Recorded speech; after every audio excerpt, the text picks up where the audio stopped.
Herkese merhaba. Vispera olarak hızlı tüketim ve perakende sektöründeki dijital dönüşümü sektör uzmanlarıyla birlikte değerlendireceğimiz Retail programımızın ilk bölümüne hoş geldiniz. Ben Gökhan Arıksoy, tanımayanlar için Vispera'da Chief Commercial Officer olarak görev almaktayım. Bundan böyle haftalık olarak perakende ve hızlı tüketim konu başlığı altında üretici, hizmet ve teknoloji sağlayıcı olarak faaliyet gösteren değerli şirketlerin üst düzey yöneticileriyle beraber olacağız, birlikte olacağız.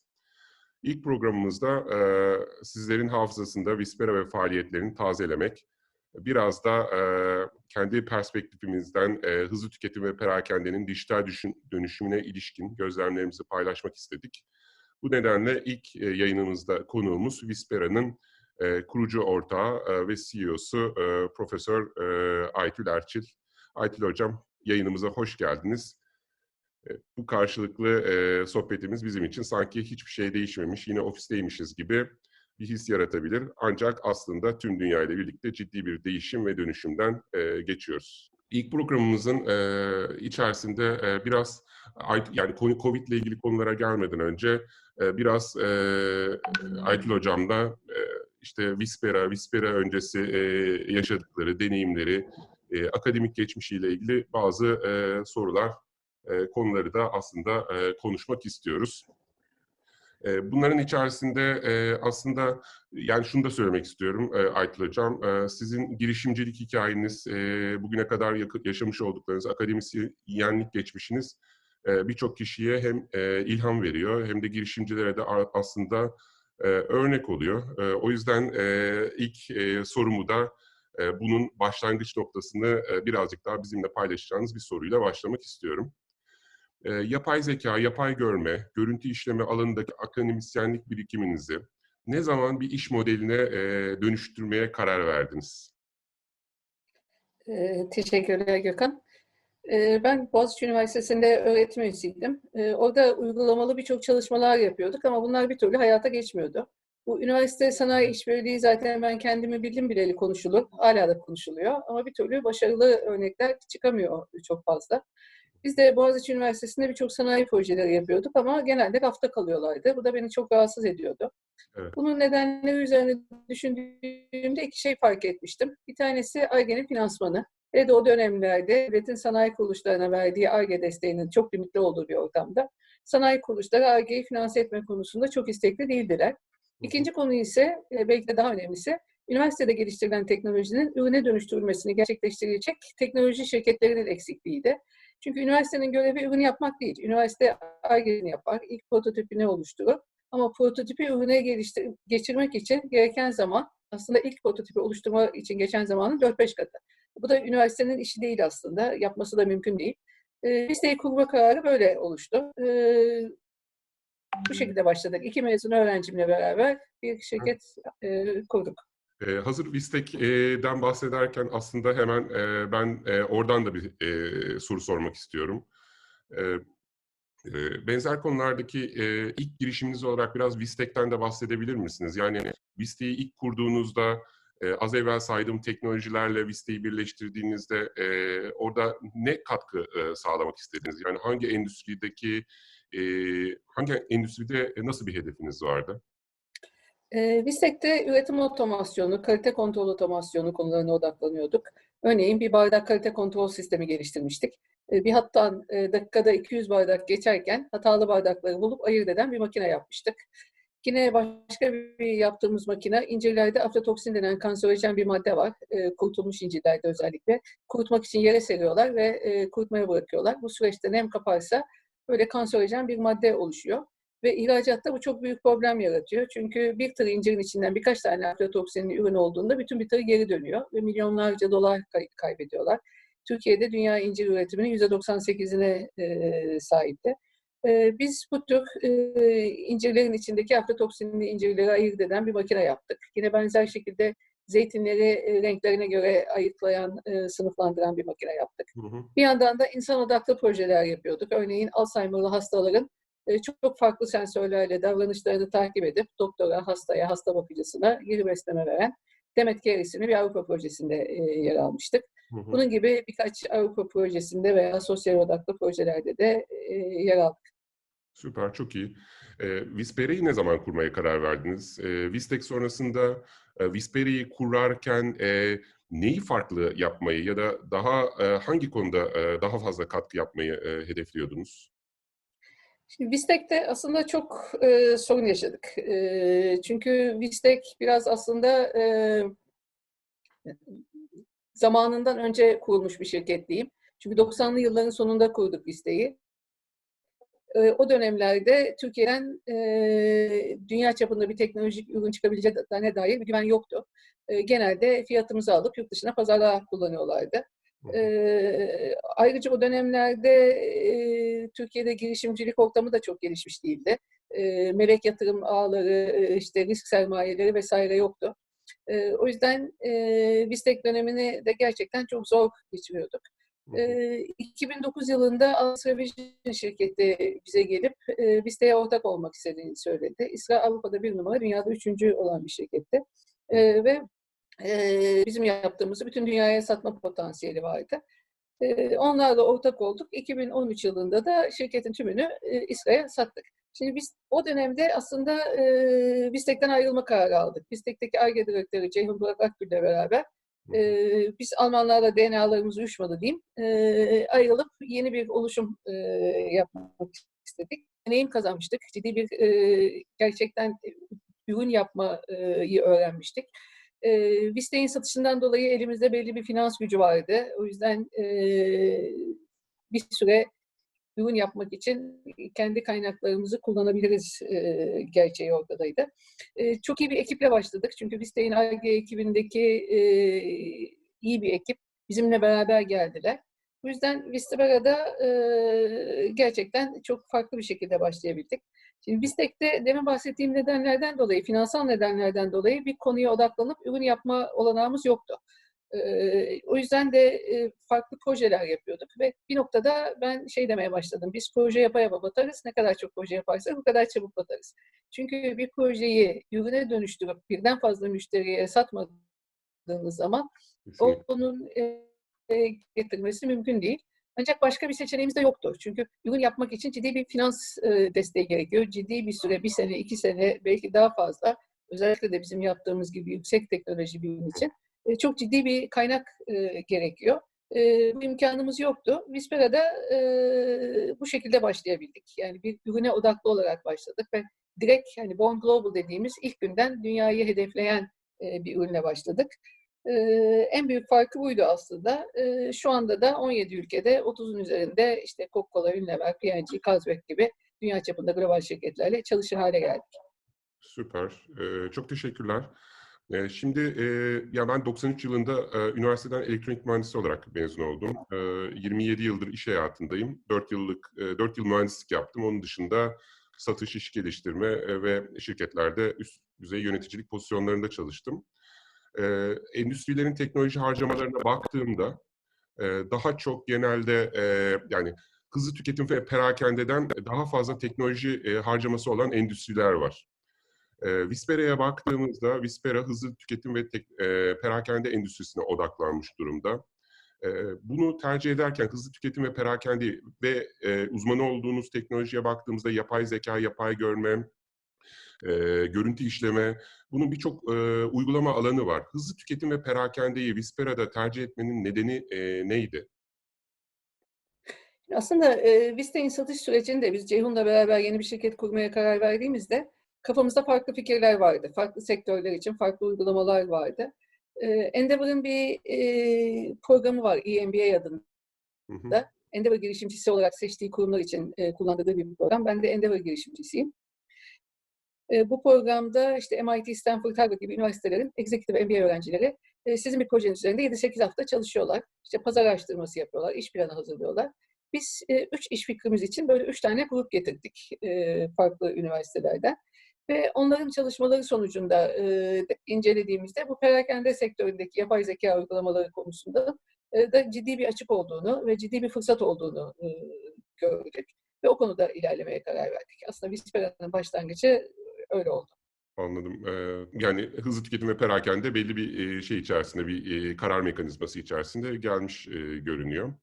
Biraz bahsettiniz az evvel bazı isimlerden. Vispera'dan küresel ölçekte yararlanan şirketler kimler? Yani hangi ülkeler, hangi coğrafyalar, hangi müşteri grupları? Biraz ondan bahsedebilir miyiz?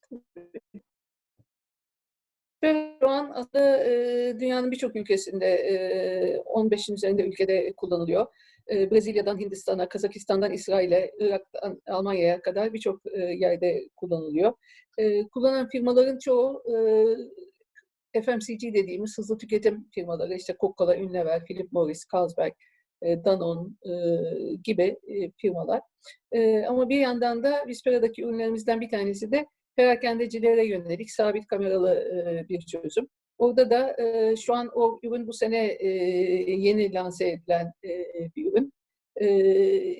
Türkiye'de ve Dubai'de 2 markette kullanıldı. Bugün hatta Türkiye'de yeni bir market zincirine başlamak üzere konuştuk. Bu sene içinde hızlıca perakende alanında da büyüyeceğimizi görüyoruz. Süper. Ben genel sorularımın aslında hemen hemen sonuna geldim. Son bir soru aklımda var.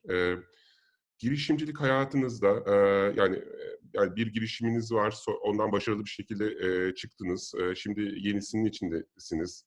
Girişimcilik hayatınızda sizi en çok zorlayan ne oldu? Ve bu noktada da gerçekten deneyimleri paylaşmak da çok değerli. Türkiye'deki girişimcilere ne önerirsiniz? Ne gibi önerileriniz olur? O kadar çok zorlandığım an vardı ki hangisinden bahsetsem bilemiyorum. Demin de dediğim gibi Vistek biraz zamanından önce kurulmuş bir şirketti. O yıllarda Türkiye'de yüksek teknolojik kaliteli bir ürün yapılacağına dair güven yoktu. Ve teknolojik bir ürün geliştirmek için özellikle çok ciddi bir yatırım yapmak gerekiyor. Evet. Bunun için de sermaye gerekiyor. Vistek'te böyle bir güvencemiz yoktu. O zamanlar girişimcilik konuları hiç gündemde değildi. İşte melek yatırım VC'ler yoktu. Bu yüzden birçok insanın sorumluluğunu alıyorsunuz. Onların bakmakla yükümlü olduğu aileleri var. Onların sorumluluklarını hissediyorsunuz ama gelirler devamlı kesinleşmiş gelirler şey değil, nakit akışı çok zorlu. Sanırım beni en çok zorlayan konu hep bu nakit akışı olmuştu. Ben çalışanlara yansıtmamak için defalarca bankadan kişisel kredi çektim. Çünkü bankalarda startuplara destek vermiyorlar. Normal standart bir müşteri gözüyle bakıp gelirlerine, bilançolarına bakıyorlar. O yüzden o yıllar gerçekten çok zorlanarak geçen yıllardı. Yıllar içinde bu konularda ciddi gelişmeler yaşandı ama daha hala çok uzun bir yol var. Türkiye hala girişimcilikte çok çok ilerlemiş bir ülke değil. Ama seçenekler eskiye nazaran çok daha fazla. Benim girişimcilere verebileceğim en önemli tavsiye sanırım katma değer oluşturabilecekleri, fark yaratabilecekleri alanlarda çalışmaları ve fokuslanmaları. Yani gerçekten iyi bildikleri bir konuda fokuslanarak iyi bir ürün çıkarmak mümkün. Tabii ki çok iyi bir ekip oluşturmaları olmazsa olmaz. Bir hızlı tüketim perakende özelindeki alışkanlıklarla ilgili bir detay sorum olacak ama ondan önce bir tane daha genel bir şey sormak istiyorum. Şimdi sizin de kısaca bahsettiğiniz gibi COVID kaynaklı salgın ve bunun yarattığı ekonomik belirsizlik insanların tüketim alışkanlıklarında ve alışveriş modellerinde değişimlere neden oluyor. Özellikle hızlı tüketim ve perakende sektöründe bu değişimlerin ne tür kalıcı etkileri olacak? Yani bazı şeyler COVID sonrası tekrar eski haline dönecektir ya da eski haline yakın hale gelecektir ama bazı şeylerin daha kalıcı olacağı gözüküyor. Bunlar sizce neler? Evet, Covid döneminde en çok etkilenen sektörlerden biri de perakende sektörü oldu. Sektörün birçok dinamiği bugünlerde değişme sürecinde. Aslında uzun vadede kriz yoluyla edinilen tüketim alışkanlıklarının geleceğe de uzayabileceğini öngörüyoruz. Normalde tüketim davranışı alışkanlığa dayalı. Alışkanlıkla bozması zor olan bir şey. Hı Ama hı. bu tür yoğun olumsuz duygulara neden olan bu tür büyük bir şey alışkanlığı bozabilecek bir örnek. O yüzden de normalde alışkanlıkları bozmak kolay olmasa da COVID'in böyle bir kalıcı etkisi olacağını düşünüyoruz aslında. Hı hı. Bu konuda birçok araştırmalar yapılmaya başlandı ve tüketicilerin yarısından fazlasının yeni alışveriş davranışlarını gelecekte değiştireceğini uyarlamayı beklediği görüldü. Sadece %4'ü tüketicilerin pandemi sonrasında davranışlarının değişmeyeceğini söylemiş. Yani çok ciddi bir oran değişeceğini söylüyor. Neler olabilir diye baktığımızda bir kere gıda perakendesinin toplam perakende içindeki payının artacağını düşünüyorum. Bu IHL grubunun bu konuda bazı çalışmaları var. Mesela Kuzey Amerika'da 2020 yılında daha önceden gıdanın toplam perakende içindeki payının %16,7 olacağını tahmin etmişler. Şimdi bunu 18,5'a değiştirdiler. Yani %2 civarı bir artış olacağını öngörüyorlar payında. Buna karşılık restoranlarda, alışveriş merkezlerindeki tüketimin azalacağını düşünüyorum. Elektronik ticaret çok daha fazla ağırlık kazanacağı bekleniyor. Ve de otomasyon içeren alışveriş seçeneklerini daha sık kullanacağı düşünülüyor. İşte BOPIS gibi, Buy Online, Pick Up in Store veya marketlerin teslimatı, restoranların teslimatı gibi. Tabii bunun için depo gereksinimi artacak firmaların ve de birçok firmanın mağazalarını, mevcut mağazalarını depo olarak kullanacakları düşünüyoruz. Bu yüzden de mağaza içinde bir takım tadilatlar yapılması gerekebilir. Belki alışveriş merkezleri içinde elektronik ticaret firmalarının dağıtım merkezleri oluşabilir. Drone gibi otomatik dağıtım çözümleri zaten başladı dünyada. Bunlar büyük ihtimal artacak. Özellikle Amerika'da bazı firmalar drone'la sevkiyat yapıyorlar. Bunu birçok firmanın birçok ülkede artacağını düşünüyorum. Gelirlerin kategorilere göre payının ciddi bir şekilde kayacağını düşünüyoruz. Bir takım temel ihtiyaç kategorilerinde artış olacak. Daha lüks veyahut da çok gerekli olmayan kategorilerde azalma olabilecek. Çünkü bu süreçte işsizlik de çok arttı. O yüzden gelirler de düştü. Manuel işlerde azalma olacağını düşünüyoruz. Tüketicilerin tüketim alışkanlıklarında bir takım değişimler olabilir. Daha sağlıklı, çevreye duyarlı seçeneklere doğru itecektir. Veya daha antibakteriyel paketler vesaire gibi konular. Tedarik zincirindeki birçok aşama etkilenecek doğal olarak. Ee, Kısa vadede insanlar aslında evden daha fazla alışveriş yaptığı için kalabalık alışveriş yerlerinden kaçıp elektronik ticarete daha ağırlık verecekler ama mağazalar uzun vadede bitmeyeceğini düşünüyorum. Çünkü fiziksel perakendede yaşanan deneyimler var. Şimdi mağazalar sadece satış noktaları olarak değil, farklı deneyimler sunarak çevrim içi ve çevrim dışı dünyaları da birbirine bağlıyor. Alışverişin psikolojisinde birkaç şey vardır. Hani discovery, experience ve fulfillment. Yani keşfetme, deneyimle ve tatmin. Bu yüzden de bunları aslında fiziksel mağazalarda yaşıyoruz. Hatta yine bir ankette alışveriş yapanların %81'i ilk alışverişlerini mutlaka bir mağazada yapıyorlar. Daha sonra ikinci, üçüncü alışverişlerini elektronik olarak yapabiliyorlar ama bir mağaza deneyimi yaşamak önemli oluyor. Söylediğiniz çok çarpıcı rakamlar, gerçekten bazı şeyler etkileyici gözüküyor. Bazı kavramlardan bahsettiniz. Buy Online, Purchase in Store gibi, BOPIS gibi, Pick Up and Go gibi veya online'ın alışveriş artışından bahsettiniz. Bunlar Vispera'nın mevcut çözümlerinde de bazı değişimleri ya da değişiklikleri gerektiriyor. Ya bu değişikliklere ya da bu yeni alışveriş yöntemlerine ya da alışveriş şekillerine uyum sağlamak için Vispera ürünlerinde ya da çözümlerinde ne gibi değişiklikler düşünüyor? Aslında Covid öncesi de benzer kavramlar gündemdeydi. Covid sadece bu süreci biraz daha hızlandırdı. Çünkü yeni kuşak tamamen teknolojiye doğmuş ve başka türlü bir iletişim ve bir alışveriş ortamı bilmiyorlar. Ama şirketler de genelde eski kuşaklar tarafından yönetiliyor ve henüz birçok şirket bu konuda çok hazırlıklı değil. Ne tür bir değişim geleceğinden habersiz. Sadece sosyal medyada var olma veyahut da bir elektronik ticaret web sitesi kurmak yeterli değil. Yani herkes bir dijitalleşmeden bahsediyor, hava dijital kokuyor ama bunun sis perdesinin arkasında ne var? Daha yeni keşfediliyor. Ya mesela BOPIS'i sunmak için veya mağazadan maliyet etkin bir şekilde göndermek için siparişleri tüm dağıtım merkezlerinde ve mağazalarınızdaki doğru stok sayılarını görmeniz gerek. Çünkü aynı mağazadaki ürünlere hem elektronik hem fiziksel olarak erişim oluyor. Siz anında devamlı stoğu göremezseniz ki bu mağazaların stoğu raflar zaten bu şekilde bir hizmet vermeniz, müşteriyi tatmin edici bir şekilde hizmet vermeniz mümkün değil. O yüzden gerçek zamanlı envanter doğruluğu olması olmazsa olmaz bir şey. Bizim Visper olarak yaptığımız çalışmalar zaten bu tür konulara hizmet ediyor. Biz de bu gelişmeleri devamlı takip ediyoruz ve buna uygun çözümler geliştirmeye devam ediyoruz. Çok teşekkürler. Bir genel, şimdi Vispera'nın faaliyet alanı ağırlıklı olarak hızlı tüketim ve perakende şirketlerini içeriyor. Covid sonrası hızlı tüketim ve perakende şirketlerinin satın alma süreçlerinde ve kriterlerinde tahminen ne gibi değişiklikler olabilir? Eee, tabii firmalar öncelikle biraz korku sürecindeler. Şu an bir belirsizlik dönemi var. Belirsizlik döneminde karar almak zorlaşıyor. O yüzden herkes bir beklemede.